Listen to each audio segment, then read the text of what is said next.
Kita bersatu di dalam doa. Bapak, kami sungguh mengucap syukur buat berkat dan kasih karunia Tuhan buat di dalam kehidupan kami. Terima kasih buat penyertaan Tuhan dari pagi hingga sore hari ini. Tuhan, kami kembali untuk membaca firman-Mu. Tuhan, biarlah Roh Kudus-Mu yang turun atas kami. Biarlah kami tidak saja membaca firman-Mu, tapi kami dapat memahaminya dan juga dapat kami aplikasikan di dalam kehidupan kami ya Bapak. Terima kasih Bapak, di dalam nama Tuhan Yesus Kristus, Bapak kami dan Juru Selamat kami yang hidup. Amin. Amin. Puji Tuhan. Kita baca porsi malam hari ini Lukas pasal 18 ayat 15 sampai 43. Dimulai dari Karina. Amin. Puji Tuhan ya. Kita membaca Lukas 18 ayat yang ke-15 sampai 43. Mulai dari saya. Yesus memberkati anak-anak. Maka datanglah orang-orang membawa anak-anaknya yang kecil kepada Yesus, supaya ia menjamah mereka. Melihat itu murid-muridnya memarahi orang-orang itu. Ayat ke-16, tetapi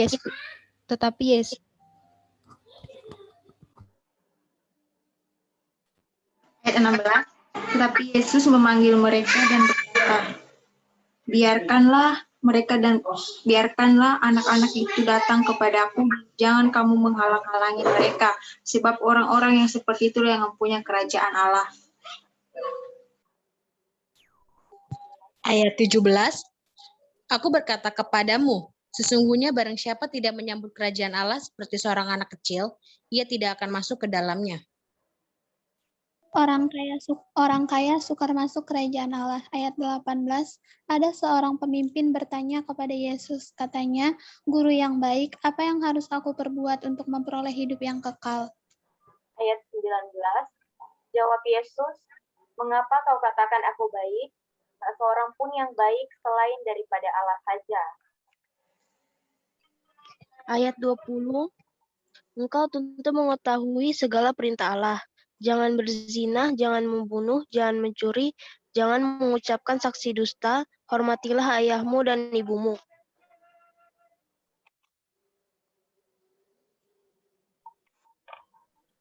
Ayat 21, kata orang itu, semuanya itu telah kuturuti sejak masih muda.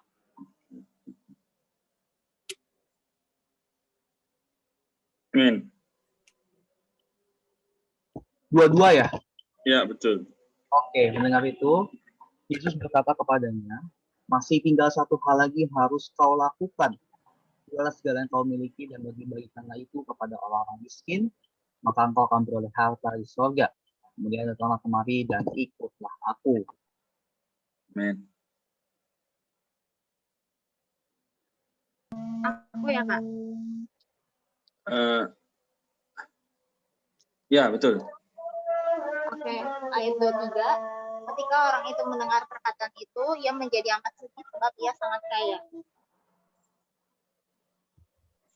Ketika melihat bahwa ia menjadi amat sedih, berkatalah Yesus, alangkah sukarnya orang yang banyak harta masuk ke dalam kerajaan Allah. Amin. Oke, berarti saya lagi. 26. Dan mereka yang mendengar itu berkata, jika demikian, siapakah yang dapat diselamatkan? Ayat 27, kata Yesus, apa yang tidak mungkin bagi manusia, mungkin bagi Allah.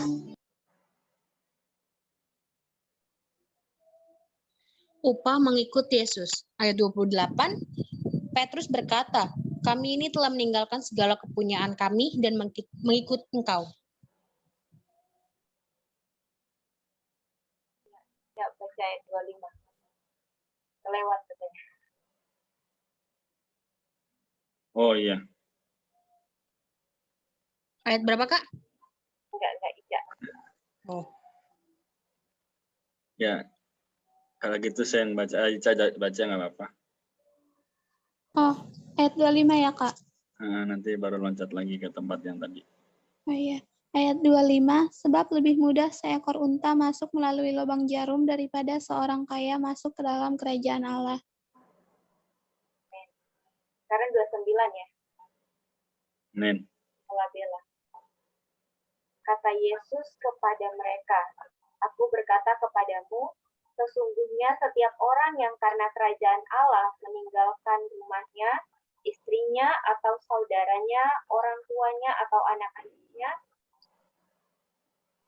Ayat 30, akan menerima kembali lipat ganda pada masa ini juga, dan pada zaman yang akan datang, ia akan menerima hidup yang kekal. Pengetahuan ketiga tentang penderitaan Yesus. Ayat 31, Yesus memanggil ke-12 muridnya, lalu berkata kepada mereka, "Sekarang kita pergi ke Yerusalem, dan segala sesuatu yang ditulis oleh para nabi mengenai Anak Manusia akan digenapi." 32, sebab ia akan diserahkan kepada bangsa-bangsa yang tidak mengenal Allah, diolok-olokkan, dihina, dan diludahi. Ayat 33, mereka akan mencambuk dan membunuh dia, tetapi pada hari ketiga ia akan bangkit. Akan tetapi, mereka sama sekali tidak mengerti semuanya itu. Arti perkataan itu tersembunyi bagi mereka dan mereka tidak tahu apa yang dimaksudkan. Amin. Oke. Berarti selanjutnya ya. Ayat 35. Yesus menyembuhkan seorang buta dekat Yeriko. Waktu Yesus hampir tiba di Yeriko, ada seorang buta yang duduk di pinggir jalan dan mengemis.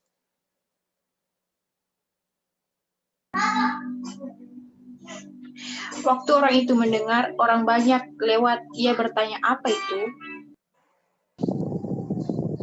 Ayat 37, kata orang kepadanya, "Yesus orang Nazaret."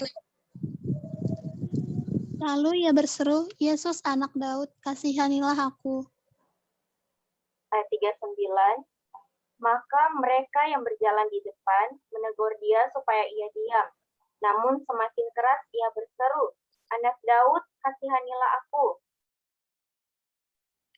Lalu Yesus berhenti dan menyuruh membawa orang itu kepadanya. Dan ketika ia telah berada di dekatnya, Yesus bertanya kepadanya, Ayat 41, "Apa yang kau kehendaki supaya aku perbuat bagimu?" Jawab orang itu, "Tuhan, supaya aku dapat." Oke, 42. Lalu kata Yesus kepadanya, "Melihatlah engkau, imanmu telah menyelamatkan engkau." Ayat 43, ketika itu juga ia dapat melihat, lalu memuji dia sambil memuliakan Allah. Melihat hal itu, seluruh rakyat memuji-muji Allah. Pasal 19. Sudah. Oh, udah, sorry. Ya.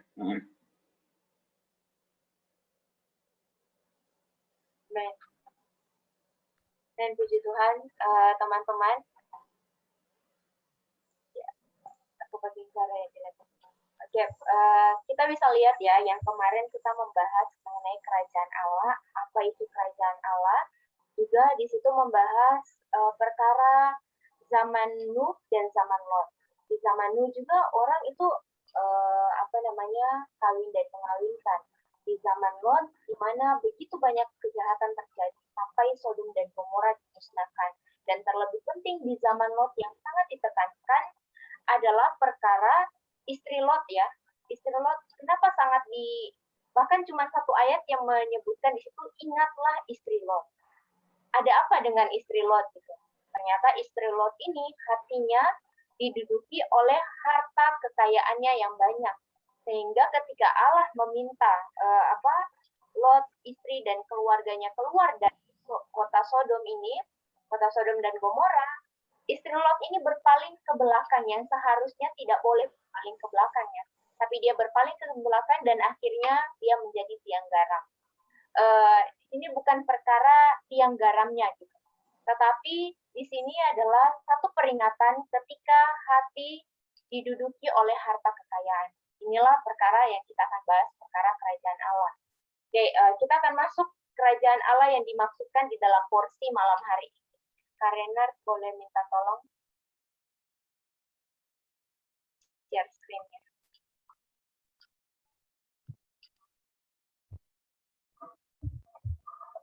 Saya akan membahas. Amin. Oke, kita akan lihat ya. Ayat kuncinya itu terdapat di ayat 17.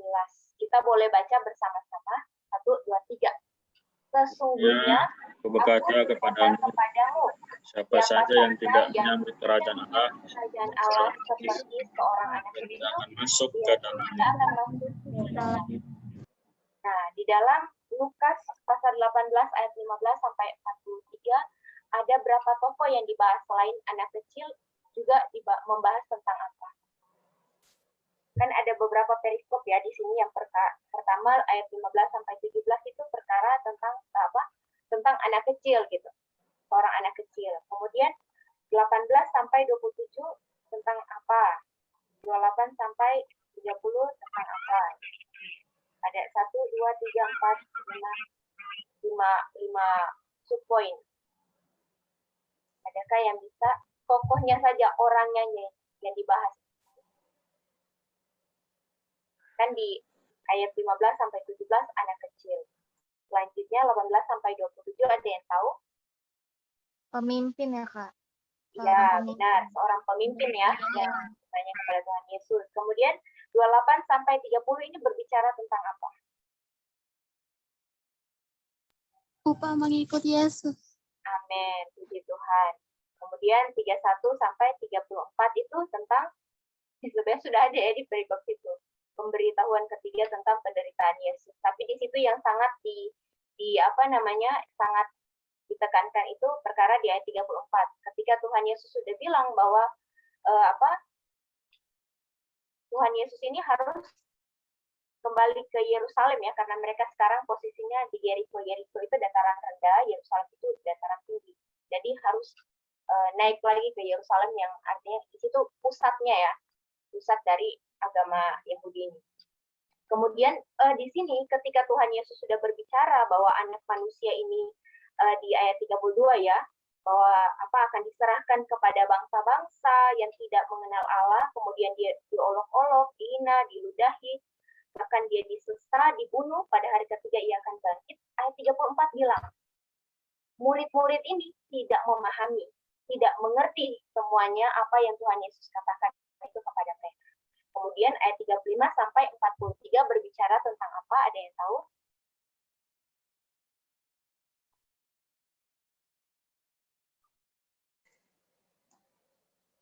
Tentang apa? Ya. Tentang iman. Tentang? Iya, tentang iman. Amin, tentang iman. Atau di situ sudah ada langsung di perikop ya. Tuhan Yesus menyembuhkan orang buta ini ya. Amin. Oke, sekarang kita masuk ya. Sebelum kita akan bahas lebih di dalam ini, kita akan bahas dulu. Kenapa sampai Tuhan ini membahas di dalam Lukas pasal 18 ayat 17 ini perkara kerajaan Allah itu seperti seorang anak kecil. Apakah kerajaan Allah itu? Ada yang masih ingat yang kemarin apakah kerajaan Allah itu?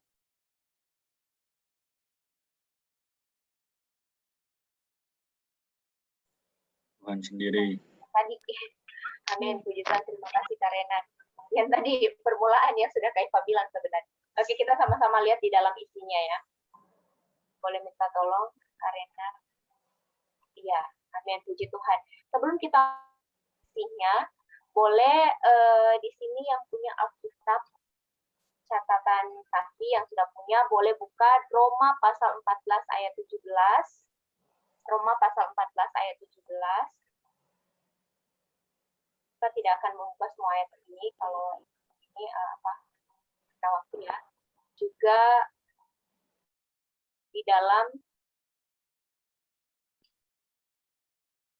sudah dapat ya. Ya, Roma pasal 14 ayat 17. Kemudian kita baca dulu ini. Ini adalah apakah kerajaan Allah itu? Oke, bersama-sama. 1, 2, 3. Kerajaan Allah adalah penyelamat makanan sebagai ayat kebenaran dalam kaum beriman, yaitu umat pilihan Allah. dan Ayat sudah ada di situ ya. Dan berkembang ke dalam suatu alam, yakni kerajaan Allah yang di dalamnya Allah dapat perintah dalam ayat ilahinya. jalan masuk ke dalam kerajaan Allah adalah kelahiran kembali.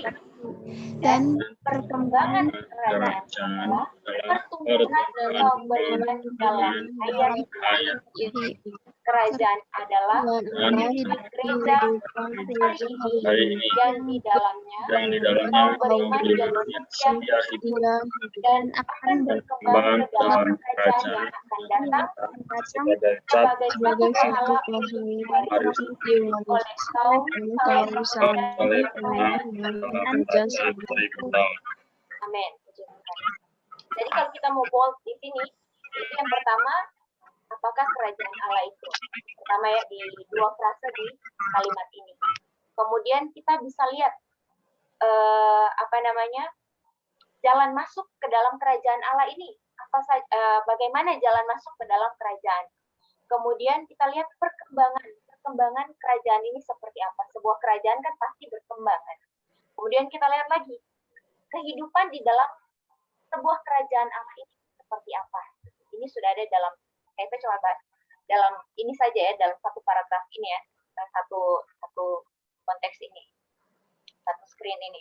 Oke, kita lihat bahwa yang pertama, apakah kerajaan itu? Kerajaan ini adalah sebenarnya persona atau pribadi manusia penyelamat ini sendiri. Bagaimana bisa dikatakan dia ini adalah kerajaan? Kerajaan kan berarti sesuatu yang memerintah. Dan kaitannya dengan anak kecil, kaitannya dengan orang kaya yang besar masuk kerajaan, kemudian kaitannya dengan upah mengikut dia. Atau dua dulu ya, kerajaan Allah ini kan dibilang bahwa manusia penyelamat ini sendiri kan. Kemudian ya adalah penyelamat. Oke, kemudian apa kaitan kerajaan ini, kalau masih ingat ya yang pembahasan Kak Eko semalam, apa kaitan manusia penyelamat ini yang adalah kerajaan Allah yang ditaburkan ke dalam kita kaum beriman dengan memiliki hati, bukan hati ya, tetapi seperti seorang anak kecil dan kemudian orang kaya yang sukar masuk ke dalam kerajaan Allah ini.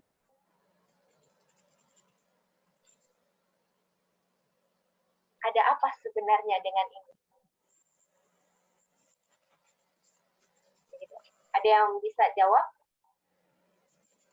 Kenapa Tuhan Yesus membahas kerajaan kaitan dengan seorang anak kecil dan orang kaya yang sukar masuk kerajaan? Ada yang bisa ini? Bingung ya? Karena memikirkan hal lain. Sheryl, coba jawab. Ya. Boleh. Kalau anak kecil itu kan kayak masih polos, terus masih mau dengar-dengaran. Terus kalau misalkan orang kaya itu kan kayak ngelihat lagi kan dia nggak mau tinggalin hartanya gitu. Tadi kan pas ditanya sama Tuhan Yesus. Terus kalau yang kemarin juga dia kan kayak masih tergiur gitu Kak. Masih terbius sama hal dunia. Ya, amin. Puji Tuhan. Dan sudah ada juga ya yang Sheryl bilang tadi tuh ada di dalam ayatnya di sini kalau kita lihat baik-baik. Oke, kemudian yang tadi Kak Iva boleh minta tolong Bella buka Roma pasal 14 ayat 17. Bisa, Roma 14 ayat 17 dan Bella tolong membacanya ya. Iya Kak. Roma 14 ayat 17. Sebab kerajaan Allah bukanlah soal makanan dan minuman, tetapi soal kebenaran, damai sejahtera, dan sukacita dalam Roh Kudus. Amin, puji Tuhan. Jadi di situ tadi Roma pasal 14 ayat 17 berkata mengenai kerajaan Allah itu bukanlah soal makanan dan minuman, tetapi soal kebenaran, damai sejahtera, dan sukacita oleh Roh Kudus. Itu di dalamnya. Baru Roh Kudus inilah sebenarnya yang adalah sumber dari kebenaran, damai sejahtera, dan sukacita. Artinya, dia ini persona Allah, perwujudan Allah Tritunggal, yaitu Roh Kudus yang sudah di dalam kita, adalah kerajaan Allah itu sendiri. Sehingga dikatakan di sini, kerajaan Allah ini, ketika ada Roh Kudus di dalam kita, baru ada kebenaran, damai sejahtera, dan sukacita. Itu adalah hasil dari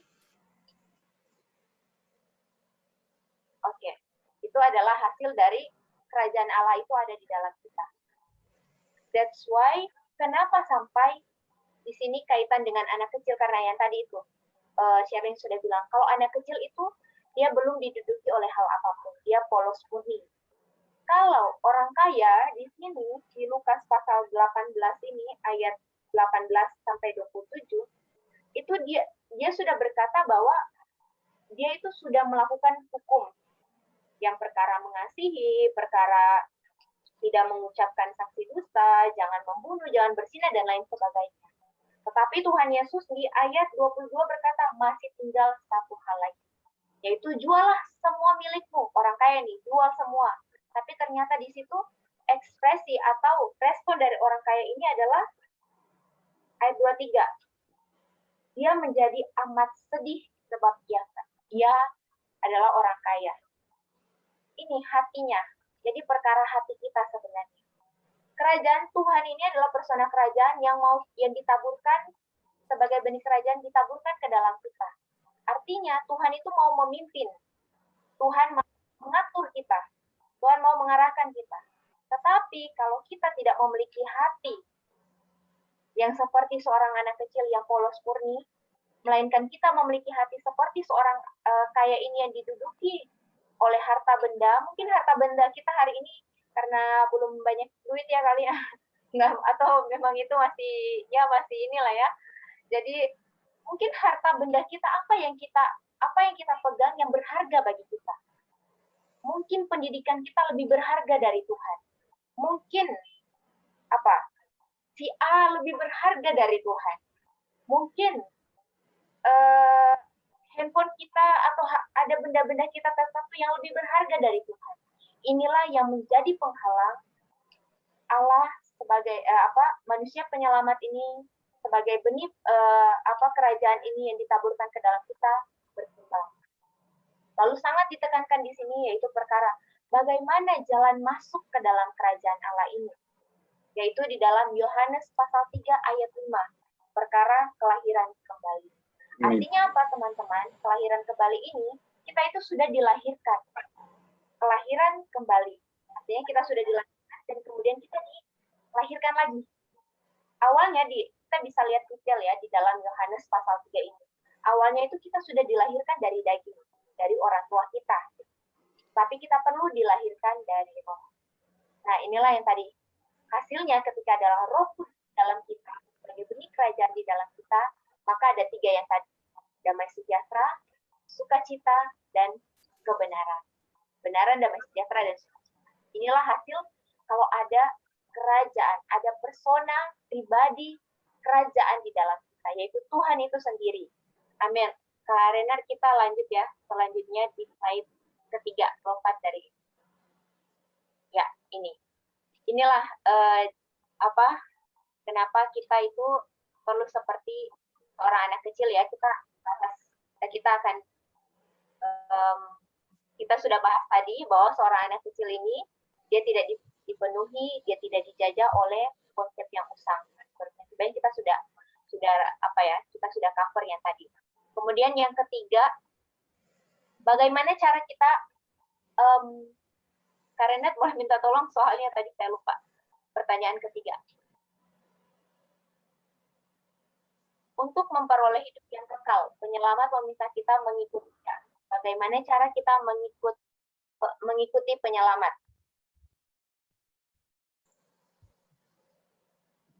Mengikuti penyelamat. Ya, kita boleh baca bersama-sama ya. Ya, tadi sudah dirampungkan semua satu kali, tapi nggak apa-apa kita baca bersama-sama dan kemudian ada yang sharing dan tanya jawab. Amin. 1, 2, 3. Yang satu ini dipanggil oleh penyelamat untuk mengikutinya, tetapi ia memikirkan tanggung jawabnya kepada ayahnya telah meninggal dan tidak ingin mengikutinya dengan segera. Karena itu sang penyelamat mendorong dia membayar harga supaya dia dapat jadi seorang yang besar menciptakan kerajaan Allah. Amin. Jadi kesimpulan semua ini bahwa hari ini Allah itu sebagai manusia penyelamat ini kayak benih kerajaan sudah ditaburkan ke dalam saya juga teman-teman. Namun bagaimana benih ini dapat berkembang itu tergantung saya dan teman-teman.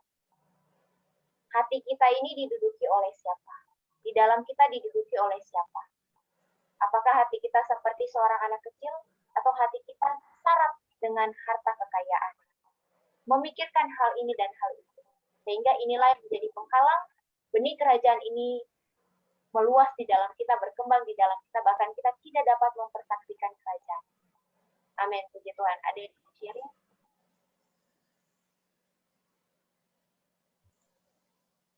Oke. Oke, saya tampilkan lagi aja ya. Ini. Mungkin saya dulu kali ya. Jadi saya dapat bahwa mengenai kerajaan itu kita tidak boleh berpikir bahwa Tuhan kenapa hanya saya yang selamat, kenapa tidak yang lain juga. Nah, karena di sini Tuhan sudah menyatakan tadi ya melalui pertanyaan yang ketiga. Sudah dijawab juga tadi sama Iva ya. Bagaimana ternyata kita dipanggil oleh penyelamat, namun jangan sampai kita menjadi orang yang ogah. Ogah itu artinya apa? Saya sudah selamat kok, boleh dong saya ngerjain yang lain dulu, gitu baru nanti ikut Tuhan. Padahal tadi kan pertanyaannya adalah ini ya, saya tampilkan lagi. Ya. Sini dibilang, bagaimana cara kita mengikuti penyelamat ketika penyelamat meminta kita untuk mengikut dia. Nah, jadi memang hari ini mungkin banyak, saya ada orang tua nih, Tuhan, tapi orang tua saya harus saya temani dulu, baru saya boleh melayani ikut Engkau ya. Tidak bisa begitu, karena nanti kita boleh lihat bahwa Rasul Paulus ya dan para rasul lainnya, mereka ya hidup berdasarkan kerajaan. Umat kerajaan tidak bisa hidup seperti masyarakat biasa ya. Karena umat kerajaan perlu penuh dengan diri Tuhan sendiri ya, bukan lagi oleh kemauan kita, tapi oleh kepentingan Tuhan. Amin. Jadi ini singkat dari saya. Semoga teman-teman yang lain adalah waktu untuk bertanya atau sharing, dipersilakan.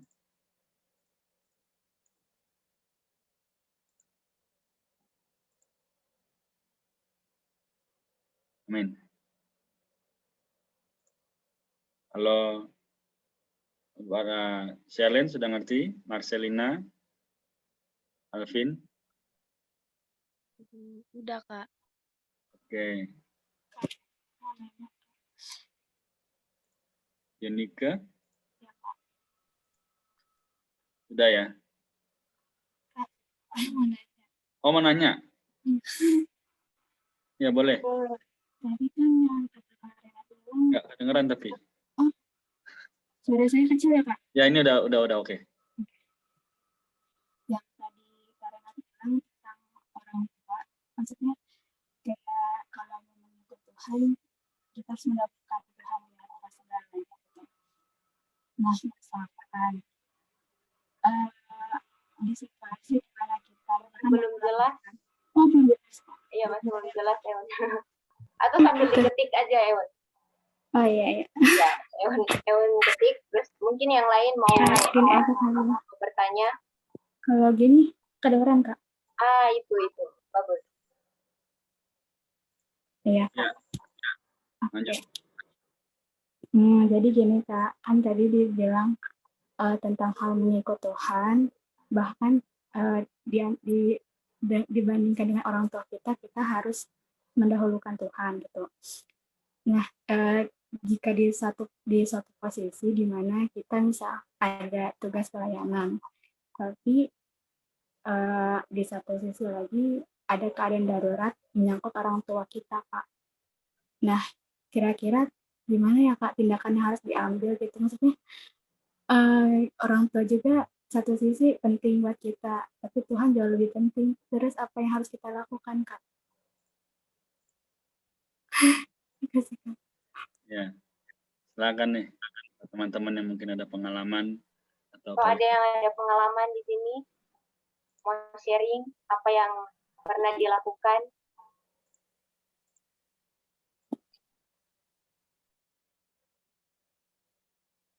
Atau nggak ada? Di sini bukan perkara benar atau salah ya, kita sama-sama diskusi nih. Supaya kita punya satu konsep ya, yang tepat terhadap persona sang kerajaan ini di dalam kita. Kak Sherlyn mau sharing. Ya, silakan. Nah, kalau Sherlyn kayak misalkan kan sering pelayanan kayak tamborin singer. Nah, kalau misalkan dari jauh-jauh gitu, misalkan Sherlyn ada acara nih dari sekolah. Kalau ke orang tua, kayaknya Sherlyn belum pernah gitu, Kak. Belum pernah izin, nah baik-baik aja.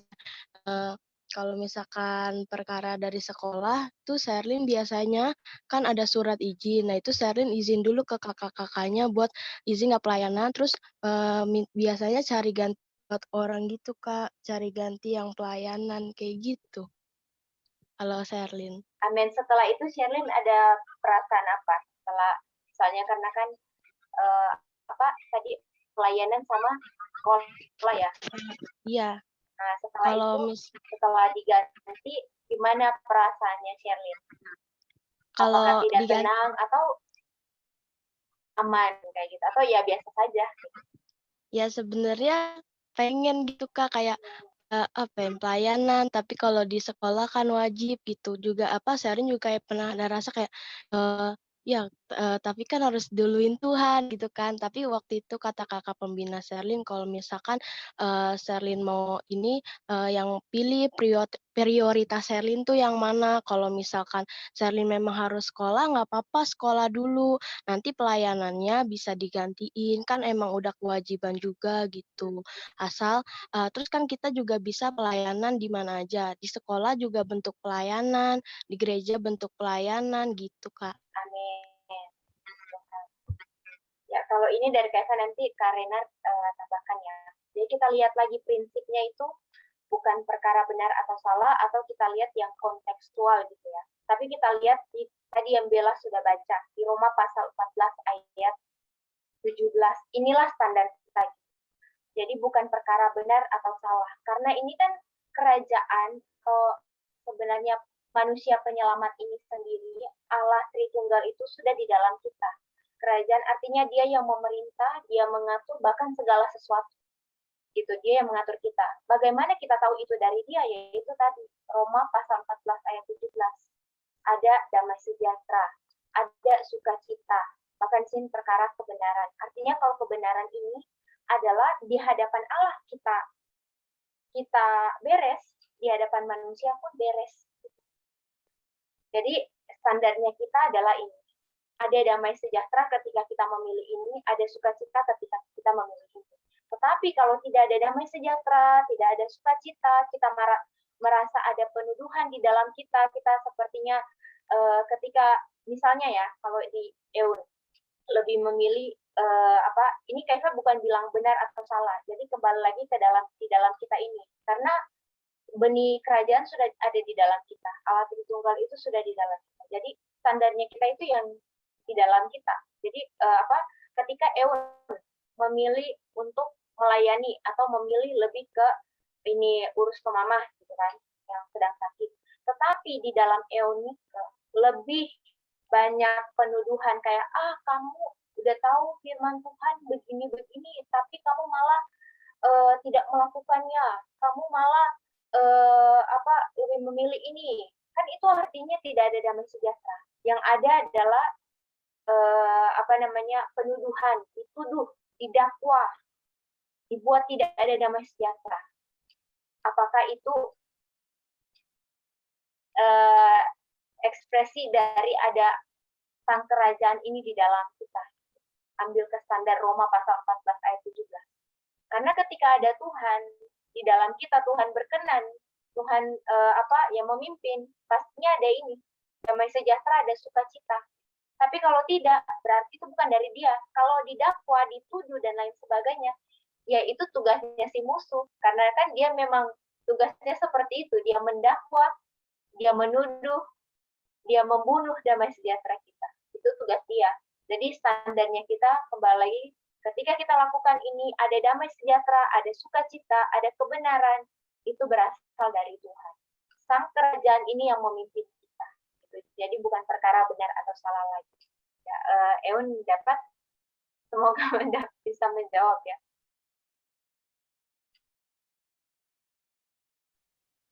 Terima kasih Kak Iva. Amin. Ya, bagaimana Kak Renar? Ya. Sebelum saya simpulkan, ada mau tanya lagi sekalian untuk menutup sekalian nanti dari Bella, Jenita, Marcelina, Veronica, Joshua, Ica, Alvin, Monica. Belum ya? Oke, puji Tuhan berarti sudah mulai memahami. Oke, sekarang saya sekalian tutup ya untuk pertanyaan dari Yonika. Kita melihat bahwa memang hari ini banyak perkara ya. Kita nggak bisa lihat dengan mata jasmani ya.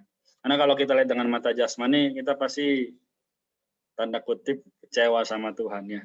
Tuhan kenapa seperti ini? Tuhan kenapa aku nggak boleh mengasihi orang tuaku? Bahkan untuk datang kepada mereka pun aku masa nggak boleh gitu ya. Masa akhirnya kita menjadi orang yang kecewa, lalu juga ya sudahlah, yang penting aku sudah Kristen gitu kan, nggak lagi sungguh-sungguh melayani. Tapi kita melihat tadi ya di dalam pembacaan kita Lukas tadi pasal 18 ya, kita lihat di sini ayat 18 ayat 30 ya, 29 sampai 30 sorry. Kata Yesus kepada mereka, aku berkata kepadamu, sesungguhnya setiap orang yang karena kerajaan Allah meninggalkan rumahnya, istrinya atau saudaranya, orang tuanya atau anak-anaknya, akan menerima kembali lipat ganda pada masa ini juga, dan pada zaman yang akan datang ia akan menerima hidup yang kekal. Jadi ini prinsip. Ya.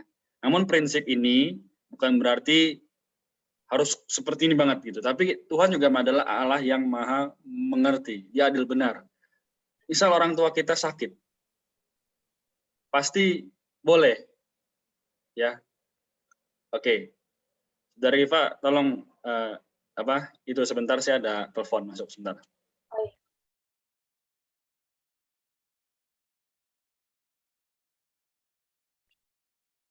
Bentar ya.